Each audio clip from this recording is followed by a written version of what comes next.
Salam sehat, saudara-saudariku yang dikasihi oleh Tuhan dimanapun Anda berada. Bersama saya Alvin Rantung dari Rumah Sakit Advent Bandung akan membagikan kepada kita semuanya obat antivirus yang manjur. Saudara-saudara, kita sedang hidup di era di mana semua manusia di dunia ini sedang membicarakan satu topik yang hangat, bukan? Yaitu COVID-19, coronavirus. Saudara-saudara, tidak ada satupun dari kita yang merasa aman dan nyaman ketika berada di dekat pada orang-orang yang tertular dengan penyakit coronavirus ini, bukan? Kita sedang berusaha mencari jalan. Bagaimana caranya agar kita bisa terhindar? Bagaimana kita bisa berperang dengan itu? Bahkan bagaimana kita bisa bersahabat tanpa terkena oleh karena virus corona tersebut? Saudara-saudara, virus corona ini sendiri pun sejak 20 tahun terakhir ini sudah berkali-kali menjadi wabah yang tersebar di banyak negara di dunia ini. Di tahun 2002, coronavirus sendiri ini pun telah menjadi wabah penyakit. Banyak negara yang terkena dengan nama pada waktu itu SARS-CoV-1, Severe Acute Respiratory Syndrome yang pertama. Dan terjadi hampir 1 tahun lebih diawali tahun 2002 tersebut. Tetapi 10 tahun kemudian, virus ini muncul kembali di Timur Tengah dengan nama MERS, Middle East Respiratory Syndrome. Dan ini juga berlangsung cukup lama. Dan akhirnya muncul kembali 7 tahun kemudian. Tahun 2019 di Wuhan, Cina. Kita dapati ada angka-angka yang sangat banyak dari yang menderita. Bahkan negara yang banyak pun di dunia ini terkena dampak coronavirus ini. Kalau kita lihat durasinya, 2002 ke 2012, 10 tahun. 2012 ke 2019, 7 tahun. Makin lama makin pendek durasi kekambuhan, datangnya wabah tersebut di dunia kita ini. Saudara-saudara, angka kematian di 2002 dari coronavirus ini yang disebut dengan SARS-CoV-1 pada waktu itu hampir 10%. Sedangkan 10 tahun kemudian dengan nama MERS-CoV, dia angka kematian hampir 35%. Saat ini SARS-CoV-2, coronavirus itu yang dinamakan kemudian di awal 2020 ini dengan nama novel coronavirus, kemudian diubah namanya oleh Badan Kesehatan Sedunia pada bulan Februari yang lalu dengan nama COVID-19, Coronavirus Disease 2019. Angka kematiannya memang lebih rendah daripada SARS-CoV-1 2002 dan MERS-CoV 2012. Walaupun angka kematian hampir mendekati 5% saat ini. Tetapi banyak manusia di dunia kita ini, negara-negara mengalami kesulitan. Karena waktu yang diprediksi hanya waktu singkat mungkin itu akan terjadi. Ternyata berkepanjangan. Bahkan ada serangan-serangan yang baru yang disebut dengan second wave. Walaupun sekarang kita sedang masuk ke era pandemi yang disebut dengan new normal. Orang sudah mulai terbiasa dengan hal tersebut. Tetapi kalau kita lihat beritanya saudara-saudara, dari waktu ke waktu, angka pasien-pasien yang baru justru lebih banyak saat ini dari berbagai negara di atas dunia ini, termasuk kita di Indonesia. Saudara-saudara, mengapa kita begitu khawatir? Mengapa kita begitu takut terhadap virus corona ini? Padahal virus itu adalah suatu makhluk hidup atau mikroorganisme yang terkecil di dunia. Saudara-saudara, virus adalah mikroorganisme patogen yang menginfeksi tubuh makhluk hidup atau sel makhluk hidup. Dan saudara-saudara tahu, virus ini hanya dapat bereplikasi, berkembang biak, bertambah banyak di dalam sel induknya, itu sel makhluk hidup, saudara dan saya misalnya. Karena virus ini tidak mempunyai perlengkapan seluler untuk bisa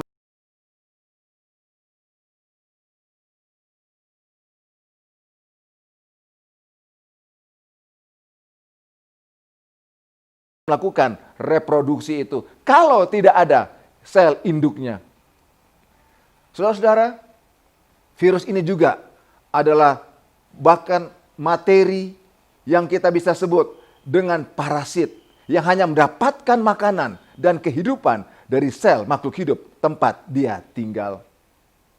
Sekarang kita bertanya, kenapa virus yang kecil itu, virus yang sama sekali tidak bisa bereproduksi sendiri, kok bisa menakutkan kita manusia? Kok bisa membuat kita kalah? Kok bisa membuat manusia itu akhirnya sakit dan meninggal? Seorang penulis besar, pemimpin besar yang bernama Musa bin Amram. Dia menuliskan dalam bukunya Kejadian 1 ayat 27 dan 28. Yang saya percaya merupakan ilham Tuhan kepada Musa pada waktu itu. Dia berkata demikian, maka Allah menciptakan manusia itu menurut gambarnya. Menurut gambar Allah diciptakan dia laki-laki dan perempuan. Saudara-saudara, saudara dan saya, laki-laki dan perempuan diciptakan oleh Tuhan. Diciptakan oleh Allah pencipta kita.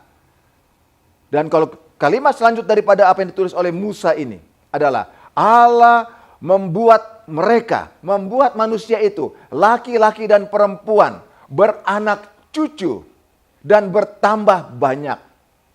Dia berkata, penuhilah bumi ini, taklukkanlah itu dan berkuasalah atas ikan-ikan di laut, di air, atas burung-burung di udara, dan atas binatang yang merayap dan yang ada di permukaan bumi ini.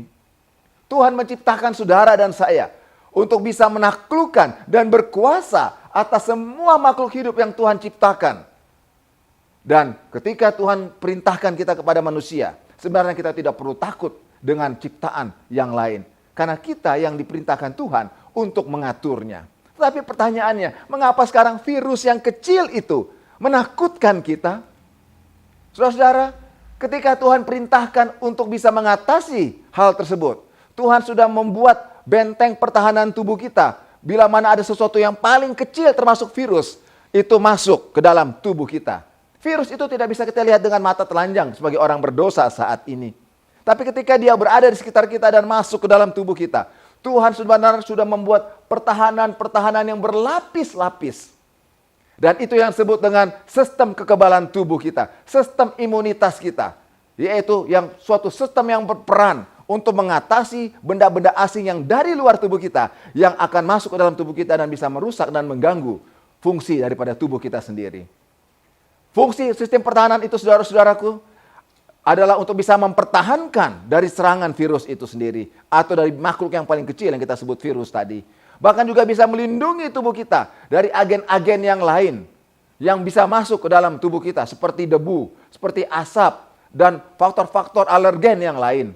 Bahkan juga bisa menyingkirkan sel-sel yang sudah rusak oleh karena sakit, karena trauma, dan bisa digantikan dengan sel-sel sehat di dalam tubuh kita. Bahkan dia juga bisa mengenali dan menghancurkan sel-sel yang abnormal, yang terjadi mutasi, yang kita sebut kanker. Saudara-saudara, kita coba lihat tubuh kita dari atas sampai ke bawah, dari luar. Kalau kita bisa lihat ke dalam, maka ada lapisan-lapisan spesifik yang Tuhan sudah buat bagi tubuh kita. Dari yang bersifat alami sampai yang bersifat adaptif yang didapat. Contohnya, mata kita, dia mengandung air mata yang mengandung lisosim yang bisa mengeluarkan benda asing ketika ada sesuatu yang masuk ke dalam mata kita. Begitu pula dengan hidung kita, mulut kita, telinga kita. Bahkan di kulit kita sendiri pun ada asam lemak yang bisa menghancurkan bila mana ada bakteri-bakteri patogen atau virus yang ada di permukaan kulit kita. Kalau dia sempat masuk ke dalam saluran pernapasan kita, ada refleks-refleks yang akan mengikat dia dan dibuang dalam bentuk refleks batuk atau bersin. Kalau dia pun masuk ke dalam saluran pencernaan kita, ada asam lambung yang akan menangkap dan menghancurkannya. Ada lisosim yang ada di usus kita. Ada bakteri-bakteri normal yang ada di usus kita. Masuk ke dalam tubuh kita. Bahkan di saluran kencing kita, ada lisosim. Di saluran jalan lahir seorang wanita, ada bakteri-bakteri normal di sana. Bahkan sampai di usus besar, tempat pembuangan. Ada pertahanan-pertahanan yang Tuhan berikan. Bukan cuma itu, saudara-saudaraku. Lapisan yang kedua ketika itu sempat masuk ke dalam tubuh kita. Maka ada yang disebut dengan makrofag. Ada dendritic cell yang disaraf. Ada namanya juga natural killer cell yang akan menghasilkan enzim-enzim yang akan menghancurkan dan merusak sel virus yang ada di dalam sel kita. Sehingga sel itu akan rusak dan tidak bisa membuat virus itu bertahan hidup lagi. Bukan cuma itu saja, dia juga bisa menghasilkan disebut dengan interferon yang akan menghalangi replikasi perbanyakan daripada virus. Bukan hanya itu saja, saudara-saudara. Sel-sel imunitas yang sudah terjadi tadi akan memberikan informasi spesifik yang khusus yang akan terbentuk yang namanya imunitas adaptif. Di mana tubuh akan menghasilkan yang disebut dengan limfosit B dan limfosit T yang akan menjadi tentara-tentara yang mengenali musuh ketika dia masuk ke dalam tubuh kita dan dihancurkan oleh limfosit B dan limfosit T tersebut. Sekarang, pertanyaan, apa yang menyebabkan fungsi kekebalan tubuh kita itu terganggu? Oh, saudara-saudaraku, karena ada ketidakseimbangan di antara reaksi ketika ada musuh masuk dilawan oleh sistem kekebalan tubuh kita, itulah namanya reaksi antibodi, reaksi imun sistem kita, namanya proinflamasi. Tapi ketika reaksi itu sudah terjadi, akan ada yang disebut dengan perbaikan sel tubuh kita. Akan ada sebuah tubuh kita yang rusak akan diperbaiki lagi. Itu namanya reaksi-reaksi yang disebut dengan anti-inflamasi. Proinflamasi dan anti-inflamasi ini tidak seimbang. Kalau tekanan yang besar terhadap proinflamasi terjadi, maka infeksi akan bertambah-tambah. Kanker akan menjadi lebih luas. Kalau tekanan terjadi kepada anti-inflamasi, yang terjadi adalah kita akan memiliki reaksi alergi bagi tubuh kita. Bahkan juga reaksi autoimun. Saudara-saudaraku, Musa bin Amran ini, pemimpin besar itu, dia berkata dalam tulisannya dalam Mazmur 90 ayat 5, buatlah kami bersuka cita, itu seimbang dengan hari-hari penindasan, seimbang dengan hari-hari celaka. Ada keseimbangan antara proinflamasi dan antiinflamasi. Saudara-saudara, seorang yang sangat bijaksana, Raja Sulaiman, menuliskan dalam bukunya Mazmur 127 ayat 1 dan 2. Jikalau bukan Tuhan yang membangun rumah, sia-sialah usaha orang untuk membangunnya. Jikalau bukan Tuhan yang mengawal kota, sia-sialah pengawal berjaga-jaga.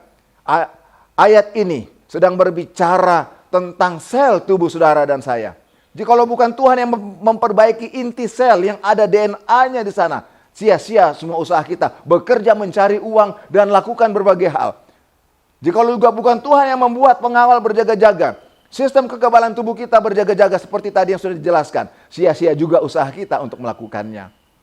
Sia-sialah kamu bangun pagi-pagi dan duduk-duduk sampai jauh malam untuk makan roti, mencari uang untuk mendapatkan sesuap nasi. Itu tidak akan menjadi berkat, walaupun kita cari dengan susah payah. Karena Tuhan memberikannya, memperbaiki tubuh kita ketika kita tidur. Saudara-saudara, intinya adalah pola hidup sehat kita. Karena Tuhan berikan dunia kita ini ada siang, ada malam.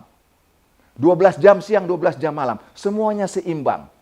Tuhan mau kita hidup di dalam keseimbangan tersebut.